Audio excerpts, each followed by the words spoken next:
ಸಾಮಾನ್ಯವಾಗಿ ಗುರು ರಾಯರನ್ನ ಪೂಜಿಸುವಂತ ಭಾಗ್ಯ ಎಲ್ಲರಿಗೂ ಕೂಡ ಸಿಗೋದಿಲ್ಲ.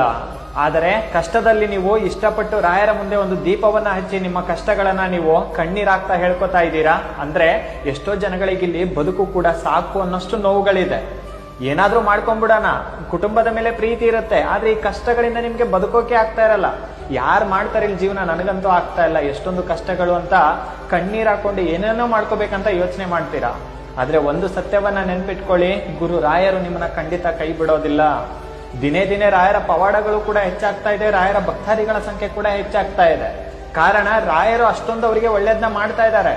ತಡ ಆಗಿದೆ, ನಾನು ಒಪ್ಕೋತೀನಿ, ಆದ್ರೆ ನಿಮ್ಮನ್ನ ಕೈ ಬಿಡೋದಿಲ್ಲ. ನಿಮ್ಮ ಅಂತರಾಳದಲ್ಲಿ ಎಷ್ಟೊಂದು ನೋವಿದೆ ರಾಯರಿಗೆ ಖಂಡಿತ ಮುಟ್ಟಿದೆ. ಇಂಚಿಂಚಾಗೂ ಕೂಡ ನಿಮ್ಮನ್ನ ಅರ್ಥ ಮಾಡ್ಕೊಂಡಿದ್ದಾರೆ, ನಿಮ್ಮ ಮನಸ್ಸಿನ ನೋವನ್ನು ಕೂಡ ರಾಯರ ಅರ್ಥ ಮಾಡ್ಕೊಂಡಿದ್ದಾರೆ.